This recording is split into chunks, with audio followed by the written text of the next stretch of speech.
بسم الله الرحمن الرحيم. اللهم صل على محمد وعلى آل محمد كما صليت على إبراهيم وعلى آل إبراهيم إنك حميد مجيد. الحمد اللهم بارك على محمد وعلى آل محمد كما باركت على إبراهيم وعلى آل إبراهيم إنك حميد مجيد. ربي يسر ولا تعسر وتمم بالخير وبك نستعين. يا فتاح يا فتاح يا فتاح. رب اشرح لي صدري ويسر لي أمري واحلل عقدة من لساني يفقهوا قولي. ربي زدني علما ربي زدني علما ربي زدني علما. اللهم صل على سيدنا محمد وعلى آل سيدنا محمد وبارك وسلم وصلی علیہ. آواز آ رہی ہے آپ تمام طالبات کو؟ مجھے میسج کے ذریعے بتا دیں کہ تمام طالبات تک آواز آ رہی ہے.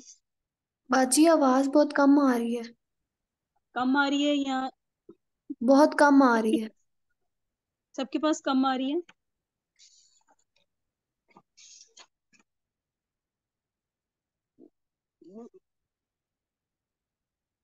چلیں میں دوبارہ سے جوائن کرتی ہوں انشاءاللہ کچھ سیکنڈ میں. دوبارہ واضح ہے یا کم ہے؟ وہ کہہ رہی ہیں واضح ہے. ایک طالبہ کہہ رہی ہے صحیح کم. آئے باجی صحیح سے آ رہے ہیں. ٹھیک ہے جی، سبق شروع کرتے ہیں. پھر جن کی طرف کم ہے وہ ایک دفعہ ری جوائن کریں. آپ تمام طالبات کو آج آپ کی تمام طالبات کی دوسری کلاس ہے. یہ سمجھ لیں کہ سیرت النبی کا اہم ایک ٹاپک ہے جس کو ہم شمائل نبوی کے تحت بھی پڑھیں گے. گویا کہ شمائل نبوی بھی خود سیرت النبی کا ہی حصہ ہے، یہ کوئی الگ سے چیز نہیں ہے.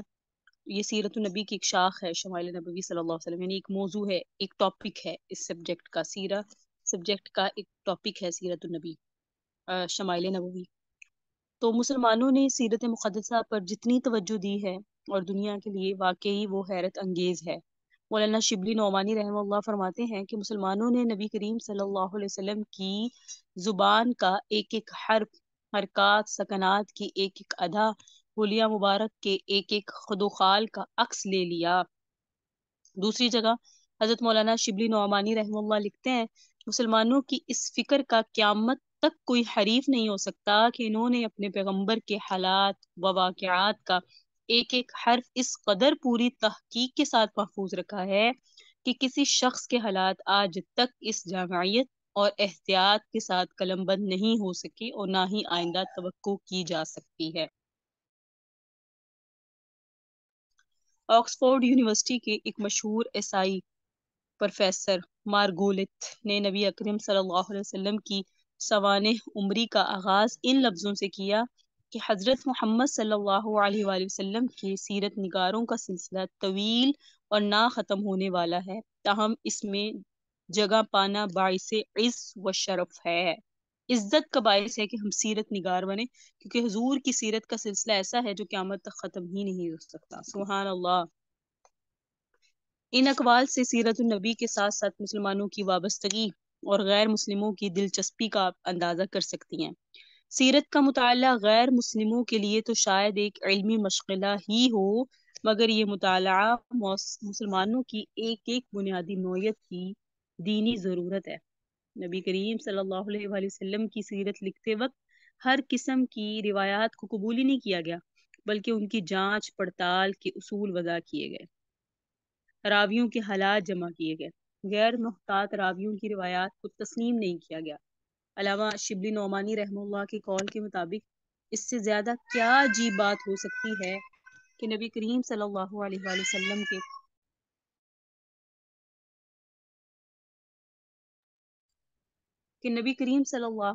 وسلم کے افعال اور اعمال کی تحقیق کی غرض سے آپ کے دیکھنے اور ملنے والوں میں سے تقریباً 13,000 افراد کے نام اور حالات قلم بند کیے گئے. کیا دنیا میں کسی شخص کے دوستوں میں سے اتنے لوگوں کے نام اور حالات پر کتابیں لکھی گئی ہیں؟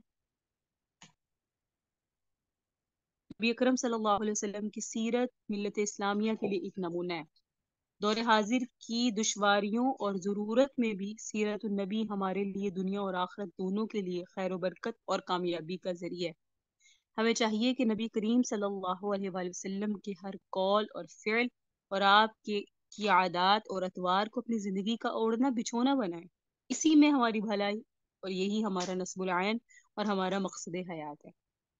آپ کی سیرت کریم میں ہر دور کے انسان کے مسائل کا حقیقی عملی حل میسر ہے۔ آج ہمیں قدم قدم پر مختلف نو مکاتب فکر اور طرح طرح کے نظریات رکھنے والے افراد سے واسطہ پڑتا ہے۔ اس لیے ہمیں اس بات کی اشد ضرورت ہے کہ ہم نبی کریم صلی اللہ علیہ وآلہ وسلم کی حیات مقدسہ کے ان سنہری ابواب کا مطالعہ کریں جن میں ہمارے لیے زندگی گزارنے کا سب سے سہل اور کامیاب ترین عملی نمونہ موجود ہے۔ آپ صلی اللہ علیہ وسلم کی نبوت و رسالت ہماگیر، آفاقی، کائناتی، دائمی، ابدی ہے۔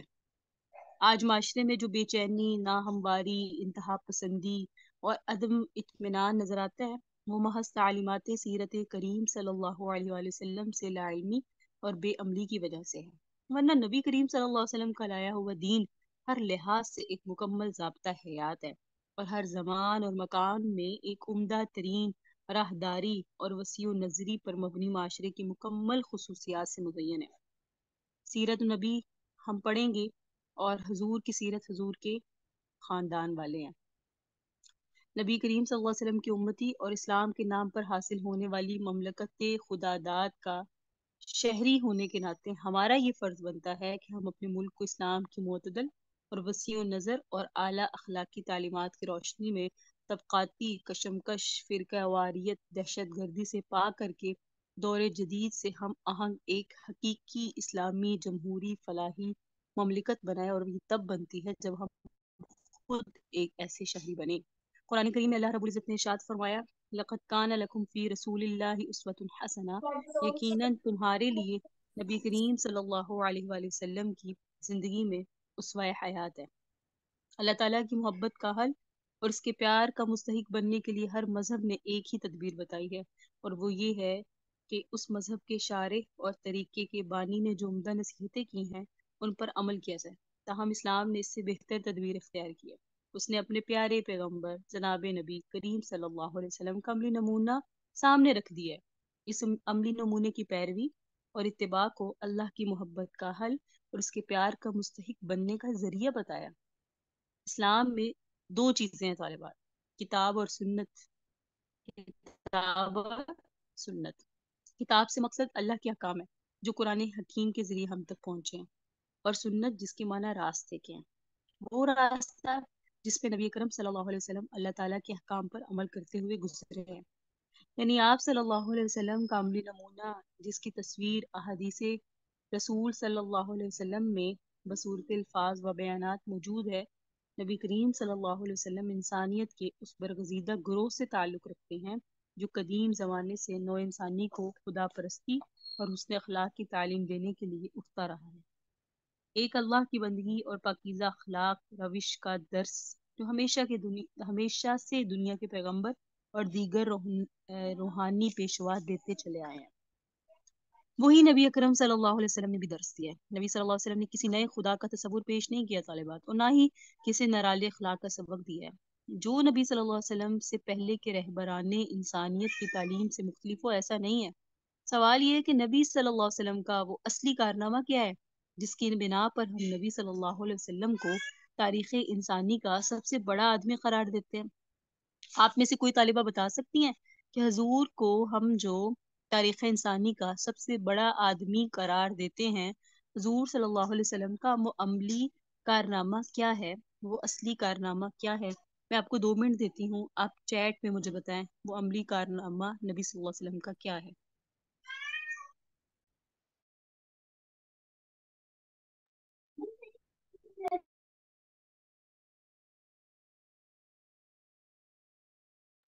بذریعہ میسج میں انتظار کر رہی ہوں۔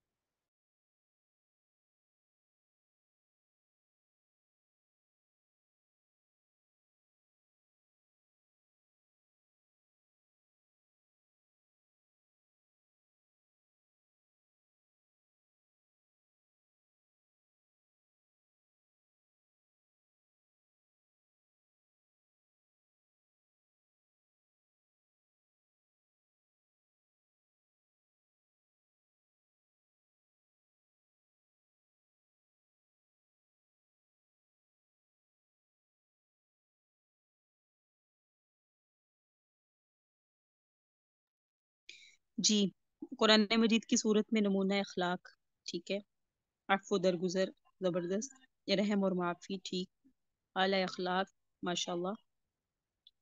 اور کسی کے پاس کوئی جواب؟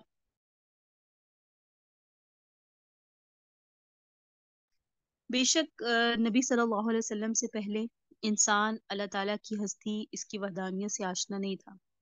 اس طرح آشنا تھا مگر اس چیز سے پوری طرح واقف نہیں تھا کہ اس فلسفیانہ حقیقت کا انسانی اخلاقیات سے کیا تعلق ہے۔ بلا شبہ انسان کو عمدہ اخلاقی اوصاف سے آگاہی حاصل تھی، مگر وہ زندگی کے مختلف گوشوں اور پہلوؤں میں اوصاف و محاسن کی عملی ترجمانی سے بے خبر تھا۔ یوں اللہ تعالیٰ پر ایمان، اصول اخلاق اور عملی زندگی، یہ تین الگ الگ چیزیں ہوتی ہیں طالبات، جن کے درمیان کوئی منطقی ربط، کوئی گہرا تعلق، کوئی نتیجہ خیز رشتہ موجود ہی نہیں ہے۔ یہ صرف نبی صلی اللہ علیہ وسلم کی ذات گرامی ہی ہے جنہوں نے ان تینوں کو ملا کر ایک نظام میں سمو دیا۔ کون تین؟ اللہ پر ایمان، اصول اخلاق، عملی زندگی، تین چیزیں۔ ان کے امتزاج سے ایک مکمل تہذیب و تمدن، ثقافت و معاشرت کا نقشہ خیالی دنیا ہی میں نہیں بلکہ عملی دنیا میں بھی قائم کر کے دکھایا۔ نبی صلی اللہ علیہ وسلم کی مبارک اور مقدس زندگی میں ہمیں بیک وقت اس قدر متوع اوصاف نظر آتے ہیں جو کسی ایک انسان میں تاریخ نے کبھی یکجا کر کے نہیں دکھائے۔ بادشاہ ایسا کہ ایک پورا ملک اس کی مٹھی میں ہو، اور بے بس بھی ایسا کہ خود اپنے آپ کو بھی اور اپنے قبضہ میں نہ جانتا ہو بلکہ اللہ کے قبضے میں جانتا ہو۔ دولت مند ایسا کہ خزانے کے خزانے اونٹوں پر لدے ہوئے اس کے دائرے حکومت میں آ رہے ہیں، اور اس کے باوجود مہینوں اس کے گھر میں چولہا نہ جلتا ہو، کئی کئی اوقات اس پر فاقے گزر جاتے ہیں۔ سپہ سالار ایسا کہ مٹھی بھر نہتے آدمیوں کو لے کر ہزاروں غر کے آہن افراد سے کامیاب لڑائی لڑا ہو، اور صلح پسند ایسا کہ ہزاروں پرجوش جانثاروں کی ہم رکابی کے باوجود صلح کے کاغذ پر بے چو چرا دستخط کر دیتا ہو۔ شجاع اور بہادر ایسا کہ ہزاروں کے مقابلے میں تنے تنہا کھڑا ہو، اور نرم دل ایسا کہ کبھی اس نے انسانی خون کا ایک قطرہ بھی اپنے ہاتھ سے نہ بہایا ہو۔ با تعلق ایسا کہ سارے جہان کی اس کو فکر ہو، اور بے تعلق ایسا کہ اپنے اللہ کے سوا کسی اور کی یاد اس کو نہ آتی ہو۔ اس نے اپنے کو برا کہنے والوں سے کبھی بدلہ نہ لیا ہو، اپنے ذاتی دشمنوں کے حق میں ہمیشہ دعائے خیر کی ہو، لیکن اللہ تعالیٰ کے دشمنوں کو کبھی معاف نہیں کیا ہو۔ عین اس وقت جب ہم اس کو شاہ عرب کہہ کر پکارنا چاہتے ہوں، وہ کھجور کی چھال کا تکیہ لگائے کھردری چٹائی پر بیٹھا درویش نظر آتا ہو۔ عین اس وقت جب عرب کے اطراف سے آ کر اس کے صحن مسجد میں مال و اسباب کا انبار لگا ہوتا ہو، اس کے گھر میں فاقے کی تیاری ہو رہی ہوتی ہے۔ عین اس عہد میں جب جنگی قیدی مسلمانوں کے گھروں میں لونڈی اور غلام بن کر جا رہے ہیں، فاطمہ بنت رسول جا کر والد کو اپنے ہاتھوں کے چھالے دکھاتی ہیں جو چکی پیستے پیستے ہاتھوں میں پڑ گئے ہوں۔ تاہم انہی کام کرنے کے لیے کوئی خادمہ پھر بھی نہیں دی جاتی۔ عین اس وقت جب آدھا عرب آپ کے زیر نگیں ہوتا ہے، حضرت عمر فاروق رضی اللہ تعالیٰ عنہ حاضر دربار ہوتے ہیں، ادھر ادھر نظر دوڑا کر کاشانہ نبوت کے سامان کا جائزہ لیتے ہیں۔ آپ ایک کھردری چٹائی پر آرام فرما رہے ہیں جس میں اطہر پر چٹائی کے بانوں کے نشان پڑ گئے ہیں، ایک طرف مٹھی بھر جو رکھی ہیں، ایک ایسی جھونپڑی ہے جس میں مشکیزہ لٹک رہا ہے۔ نبی صلی اللہ علیہ وسلم کے گھر کی کل کائنات دیکھ کر حضرت عمر فاروق رضی اللہ تعالیٰ عنہ رو پڑے۔ سبب دریافت کیا، عرض کیا، اے اللہ کے رسول، اس سے بڑھ کر رونے کا اور کیا موقع ہو کہ کیسر و کسریٰ تو باغ اور بہار کے مزے لوٹ رہے ہیں اور آپ پیغمبر ہو کر اس حالت میں ہیں۔ ارشاد ہوتا ہے، اے عمر، کیا تم اس پر راضی نہیں کہ کیسر و کسریٰ دنیا کے مزے لوٹیں اور ہم آخرت کی سعادت؟ سبحان اللہ۔ نبی صلی اللہ علیہ وسلم نے ایمان سے اخلاق اور اخلاق سے زندگی کے تمام شعبوں کا تعلق کس طرح قائم کیا ہے، یہ آپ کے اقوال اور اعمال سے بالکل واضح ہوتا ہے۔ تاریخ کا مطالعہ کرنے والے جانتے ہیں کہ آپ نے اپنی باتوں کو صرف باتوں ہی کی حد تک نہیں رکھا، بلکہ عمل کی دنیا میں ایک پورے ملک کے نظام تمدن و سیاست اور تہذیب اور معاشرت کو انہی بنیادوں پر قائم کر کے دکھایا۔ آپ کا یہی وہ کارنامہ ہے جس کی بنا پر آپ نوع انسانی کے سب سے بڑے رہنما ہوئے، جس کا میں نے آپ سب سے سوال کیا۔ جب ہم کہتے ہیں کہ وہ محسن انسانیت تھے، رحمت للعالمین تھے، نبی کریم ایسے نظام حیات کے داعی تھے جو اصل سے ابد تک انسانیت کے لیے رہنما اور معلم ہے، تو محض یہ الفاظ ہی کافی نہیں، بلکہ ہم پر ذمہ داری عائد ہوتی ہے کہ ان الفاظ کے متعلق کی حقیقتوں کا اظہار اپنے معاشرے کے وجود سے کریں۔ اسلام محض اعتقادات اور عبادات کا نام نہیں ہے طالبات، بلکہ معاملات بھی اس کے نظام حیات کا جزء اعلیٰ ہے۔ جو شخص معاملات میں خراب ہوگا، وہ عبادات میں جتنا بھی دیانتدار ہو، وہ عبادات میں دیانتدار نہیں کہلائے گا۔ پیغمبر کا معجزہ اس کی سیرت ہوتی ہے، جو انسانوں کی سیرت پر اپنی چھاپ لگا کر معاشرے میں انقلاب لے آتی ہے۔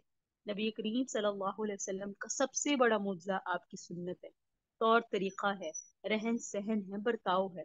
آپ کے لائے ہوئے انقلاب سے پہلے عرب کا معاشرہ رہزن تھا، اب وہ راہبر کے منصب پر فائز ہو گیا۔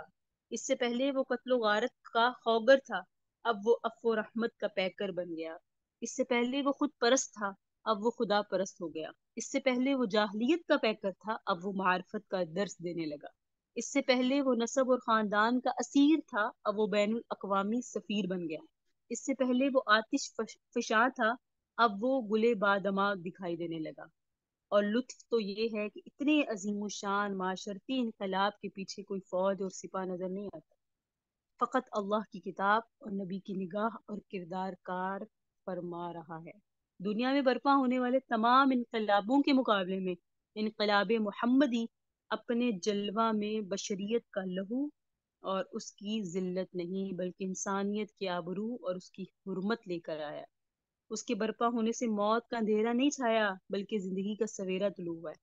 اس نے حسن و محبت کے بوٹے گائے، وہ کسی جنگ عظیم کا پیش خیمہ نہیں بنا، بلکہ کارواں امن کا ہر اول دستہ ثابت ہوا۔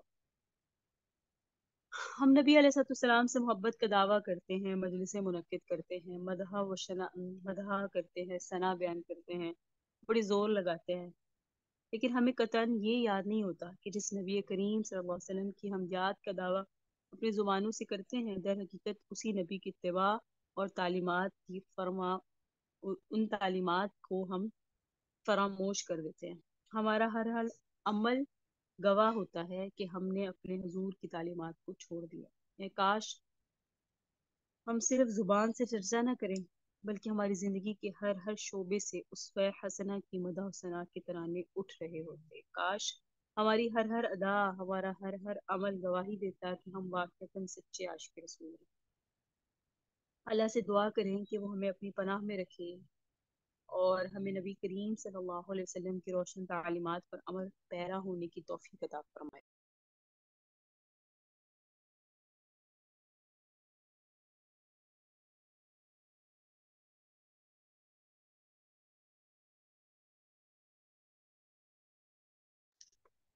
آج تک اگر کوئی ایسی شخصیت تاریخ عالم میں آئی ہے جس کے چرچے چہار دانگ عالم میں ہوئے ہوں، جس کی پاکیزگی اور تقدس اعلیٰ و عرفہ سیرت کی حامل ہو، وہ صرف اور صرف نبی صلی اللہ علیہ وسلم کی ہی ذات ہے۔ حضور پاک صلی اللہ علیہ وسلم فخر موجودات ہیں، سرور کائنات ہیں، افضل الخلائق ہیں، محبوب رب العالمین ہیں، خاتم المرسلین والنبیین ہیں، میری جان میرا ایمان حضرت محمد صلی اللہ علیہ وسلم ہیں۔ اللہ تعالیٰ نے قرآن میں فرمایا لَقَدْ جَاءَكُمْ رَسُولٌ مِّنْ أَنفُسِكُمْ عَزِيزٌ عَلَيْهِ مَا عَنِتُّمْ حَرِيصٌ عَلَيْكُمْ بِالْمُؤْمِنِينَ رَءُوفٌ رَحِيمٌ۔ تمہارے پاس ایسا رسول آیا تم ہی میں سے، بھاری گزرتی ہے اس پر تمہاری تکلیف، وہ حریص ہے تمہاری بھلائی کا، ایمان والوں پر نہایت شفیق اور مہربان ہے۔ قرآن کریم کی اس آیت طیبہ کو نبی علیہ السلام کے اوپر نازل کیا گیا۔ فرمایا کہ اللہ تعالیٰ نے اور حضور نے خود فرمایا، اللہ تعالیٰ نے مجھے نسباً حسباً سب سے نفیس قرار دیا، میرے آبا و اجداد بھی نفیس، اور میں آدم سے لے کر آخر تک زنا و بدکاری سے مبرہ ہوں، اور سب کے سب میرے آبا میں نتیجتاً نکاح سے ہوئے۔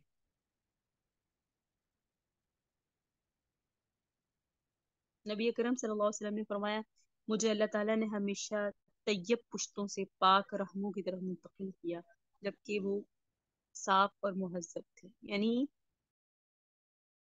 ہمارا یہ ایمان ہونا چاہیے کہ نبی صلی اللہ علیہ وسلم کا نسب پاک ہے، آقا کے پیچھے نسب میں کوئی ایسا نہیں گزرا جس کی ہم کردار پہ کوئی بات اٹھا سکے، کیونکہ حضور پاک صلی اللہ علیہ وسلم کے لیے اللہ رب العزت نے جو انتخاب فرمایا وہ اعلیٰ کا ہی فرمایا۔ نبی صلی اللہ علیہ وسلم کا بچپن، لڑکپن، جوانی ہم عمروں سے بالکل مختلف تھی۔ لہو لعب، میلے ٹھیلوں اور دیگر چیزوں سے حضور اپنے آپ کو لا تعلق رکھتے تھے۔ تو ہمارا جو آج کا سبق ہوا کرے گا منگل کے دن کا، اس میں ہم پڑھیں گے نبی کریم صلی اللہ علیہ وسلم کے اقارب، اور اسی کے ساتھ ہم منطبق کریں گے نبی صلی اللہ علیہ وسلم کے اخلاق کو۔ آج ہم پڑھیں گے نبی صلی اللہ علیہ وسلم کا نسب مبارک۔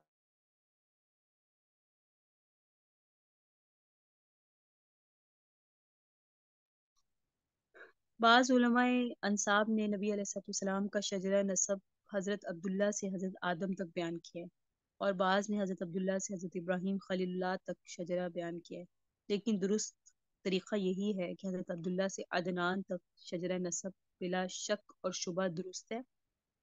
اور حضرت ابوبکر صدیق کے بارے میں یہ جان لیں کہ حضرت ابوبکر صدیق رضی اللہ تعالیٰ عنہ عالم انصاب کے ماہر تھے۔ عالم انصاب، اقارب لفظ صحیح ہے۔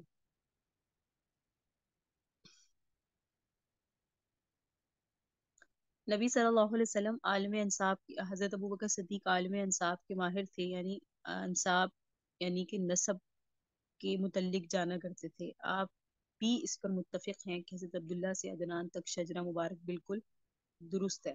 نبی کریم صلی اللہ علیہ وسلم خود بھی جب اپنا شجرہ بیان فرماتے تو عدنان پر ختم کر دیتے، اس سے تجاوز نہ کرتے۔ شجرہ بیان کرنے والے تمام علماء اس بات پر متفق ہیں کہ عدنان حضرت اسماعیل کی اولاد سے تھے، یعنی اس امر میں کسی قسم کا شک نہیں کہ حضرت نبی کریم صلی اللہ علیہ وسلم کا شجرہ طیبہ حضرت اسماعیل ذبیح اللہ تک جا پہنچتا ہے۔ تاہم ہم چونکہ نبی کریم صلی اللہ علیہ وسلم خود اپنا شجرہ مبارک جناب عدنان سے آگے بیان نہیں کرتے تھے، لہٰذا اہل ایمان نے بھی بوجہ ادب اس سے آگے کا شجرہ بیان نہیں کیا، تو ہمیں بھی نبی صلی اللہ علیہ وسلم کے شجرہ مبارک کو عدنان تک جاننا ضروری ہے، یہ عدنان تک ہی پڑھنا چاہیے۔ علماء کی بڑی تعداد کی یہ رائے ہے کہ نبی کریم صلی اللہ علیہ وسلم کے تمام آباء و اجداد اور امہات اپنے اعتقاد میں اللہ تعالیٰ کی توحید کے قائل تھے۔ یہ سب بزرگ قیامت اور یوم حساب پر ایمان رکھتے تھے، حضرت ابراہیم کی شریعت کو پسند کرتے تھے۔ شریعت ابراہیمی کے احکام اور شاعر عرب کی جہالت پر مبنی فضا کے باوجود نبی کریم صلی اللہ علیہ وسلم کے آباء میں اس طرح کے مسائل نہیں تھے۔ خانہ کعبہ اور حجاج کی خدمت کے امور اسی خاندان میں رہے، حتیٰ کہ نبی اکرم صلی اللہ علیہ وسلم خود قبل از بعثت جب غار حرا میں عبادت کے لیے تشریف لے جاتے تو اللہ تعالیٰ کی تعریف و تسبیح کے انہی طریقوں پر عمل کرتے جو حضرت ابراہیم علیہ السلام نے حضرت اسماعیل کو بتائے اور انہوں نے اپنی اولاد کو سکھائے۔ رسول اللہ صلی اللہ علیہ وآلہ وسلم نے فرمایا، اللہ تعالیٰ نے اولاد ابراہیم سے اسماعیل کو چنا، اولاد اسماعیل سے کنانہ کو چنا، بنی کنانہ سے قریش کو چنا، قریش سے بنی ہاشم کو چنا، بنی ہاشم سے مجھے چنا۔ نبی پاک خود جو شجرہ بیان فرماتے وہ اسی طرح ہے۔ وہ کون سا شجرہ نسب ہے وہ اب میں آپ کے سامنے بیان کرنے لگی ہوں، لیکن علماء اس سے بچتے ہیں کہ بیان نہیں کرنا چاہیے۔ اچھا جی، سیدنا محمد صلی اللہ علیہ وآلہ وسلم بن عبداللہ بن عبد المطلب بن ہاشم بن عبد مناف بن قصی بن کلاب بن مرہ بن کعب بن لوی بن غالب بن فہر بن مالک بن نضر بن کنانہ بن خزیمہ بن مدرکہ بن الیاس بن مغیر بن نزار بن معد بن عدنان۔ سیرت کی مختلف کتب سے ہم ان بزرگوں کا تعارف جانیں گے انشاءاللہ۔ ہم ان کتابوں میں آپ کے سامنے یا ان دروس میں آپ کے سامنے شجرہ نسب اور پھر جتنا شجرہ نسب ابھی آپ کے سامنے بیان ہوا حضرت عدنان تک، اتنا ہی شجرہ نسب میں سے ایک ایک کو بھی تفصیل پڑھیں گے انشاءاللہ۔ تو نبی اکرم صلی اللہ علیہ وسلم کے عزیز و اقارب جتنے بھی ہیں وہ آج کے دن یعنی بروز منگل ہم پڑھا کریں گے، پھر تفصیل پڑھا کریں گے انشاءاللہ عز و جل۔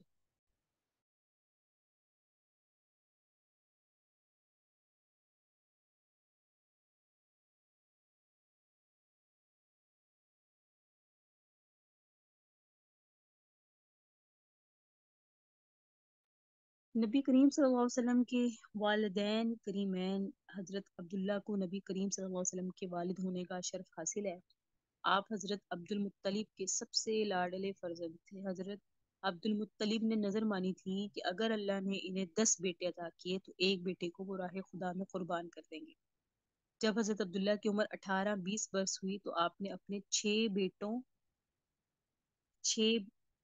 10 بیٹوں اور 6 بیٹیوں کے سامنے قرار ڈالا۔ انہوں نے فرمایا تھا کہ اللہ تعالیٰ نے اگر مجھے 10 بیٹے دیے نا تو ایک بیٹے کو وہ راہ خدا میں کیا کر دیں گے؟ قربان۔ انہوں نے قرار ڈالا جن میں 6 بیٹیوں اور 10 بیٹوں کے سامنے، اور قرار ڈالا تو حضرت عبداللہ کا نام نکلا۔ حضرت عبداللہ سے بہت محبت تھی، اور وہ محبت ایک طرف، لیکن یہاں معاملہ اللہ سے کیے گئے وعدے کا تھا، لہٰذا چھری لائی گئی بیٹے کو ذبح کرنے کے لیے۔ آستینیں چڑھائی جانے لگی۔ اس کی اطلاع بجلی کی طرح مکہ کے ہر گھر میں پہنچ گئی۔ قریش کے سردار اپنے کام دھندے مصروفیات چھوڑ کر دوڑ آئے۔ سب عبد المطلب کی منت سماجت کرنے لگے کہ وہ بیٹے کو ذبح نہ کرے، مگر آپ کسی کی بات نہیں سن رہے تھے۔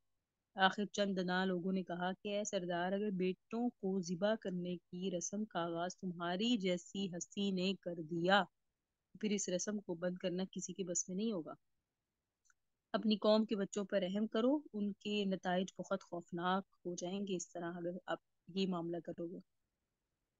آخر کار حضرت عبداللہ کے بس اونٹوں کی قربانی کرنے کا فیصلہ ہوا۔ حضرت عبد المطلب جب بھی قرعہ ڈالتے وہ عبداللہ کے نام ہی نکلتا۔ آپ ہر بار 10 اونٹ بڑھا کر پھر قرعہ ڈالتے، یہاں تک کہ 100 اونٹوں کے نام قرعہ نکلا۔ آپ نے 3 بار قرعہ ڈالا، تینوں بار وہ اونٹوں کے نام نکلا۔ اس طرح حضرت عبداللہ کی بہرحال جان بچ گئی۔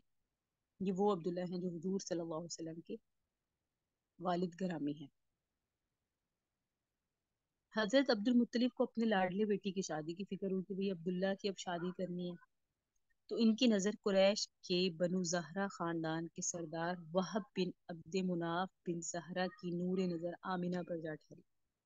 وہب نے جب دیکھا کہ بنو ہاشم کے سردار عبد المطلب نے ان کے گھر اس مقصد کے لیے آنا ہے اور اپنی لہتے جگر کے لیے ان کی نور نظر کا رشتہ طلب کرنا ہے، تو ان کی خوشی کی انتہا نہیں تھی۔ انہوں نے پیغام قبول کر لیا، اور کتب سیرت میں آتا ہے کہ عبداللہ کو اپنے زمانے میں عورتوں کی طرف سے ایسے ہی مشکل اور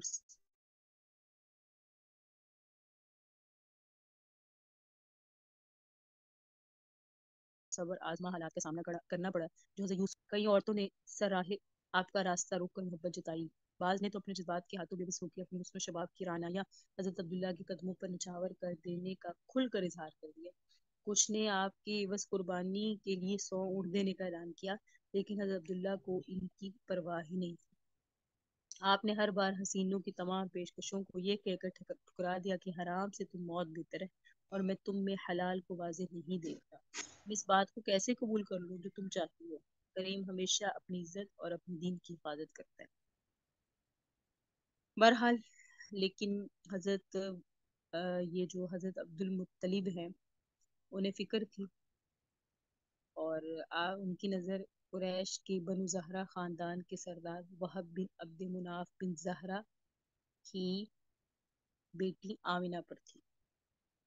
ٹھیک ہے طالبات، ایک جگہ آتا ہے کہ رسم کی ادائیگی کے بعد جناب عبد المطلب اپنے بیٹے عبداللہ کا ہاتھ پکڑ کر ایک طرف چل دیے۔ راستے میں خانہ کعبہ کے قریب انہیں ایک عورت ملی جس کے بارے میں لوگوں کا خیال یہ تھا کہ وہ بنی اسد بن عبد العزیٰ بن قصی میں سے تھی۔ وہ ورقہ بن نوفل بن اسد کی بہن ام قتال تھی۔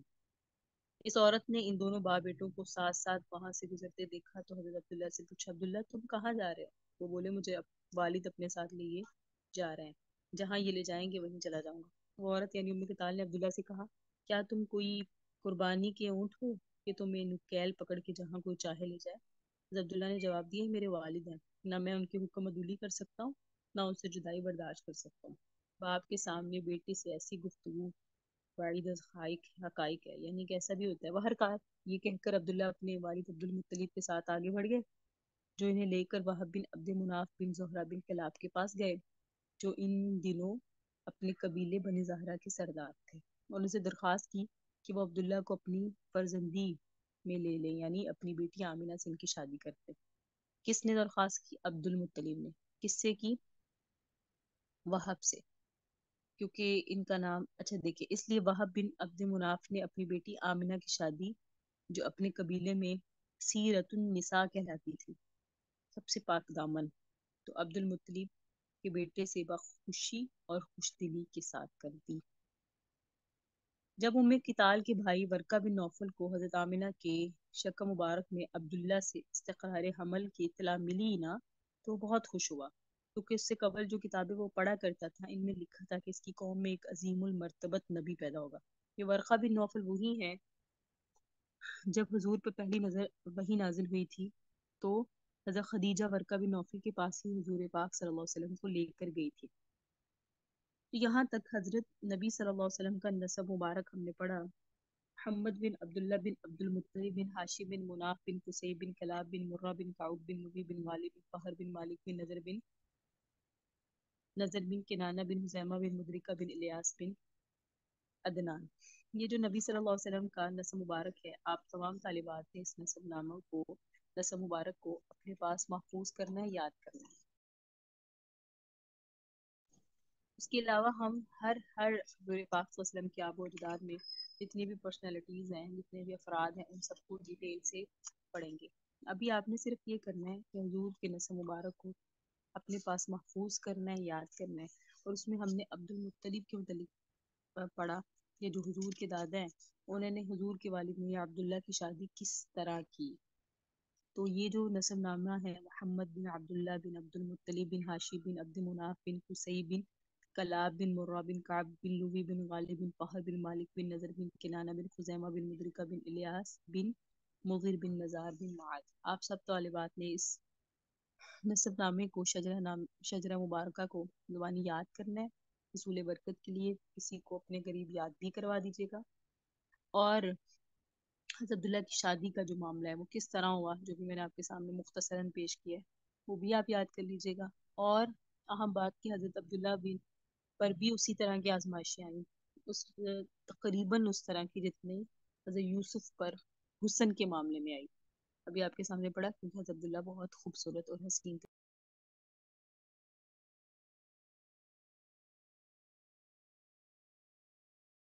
تو یہ آپ ساتھ میں کر لیجیے گا۔ دوسرا، سیرت کی اہمیت پہ میں نے کچھ ابتدائی گفتگو کی، آپ کوشش کریں اس ابتدائی گفتگو کو بھی یاد کر دیں۔ اللہ تعالی ہم سب کو عمل کی توفیق دے، نبی صلی اللہ علیہ وسلم کی سچی محبت، آقا صلی اللہ علیہ وسلم کی سچی توقیر، نبی صلی اللہ علیہ وسلم کی شفاعت، آقا صلی اللہ علیہ وسلم کا قرب، آقا صلی اللہ علیہ وسلم کی نظر کرم ہم سب کو نصیب فرمائے۔ هذا هو الورع والله أعلم بحقيقة الكلام۔ ربنا تقبل منا إنك أنت السميع العليم وتب علينا إنك أنت التواب الرحيم۔ اللهم صل على سيدنا محمد وعلى آل سيدنا محمد وبارك وسلم عليه۔ سبحانك اللهم وبحمدك نشهد أن لا إله إلا أنت نستغفرك ونتوب إليك۔ اللهم صل على محمد وعلى آل محمد كما صليت على إبراهيم وعلى آل إبراهيم إنك حميد مجيد۔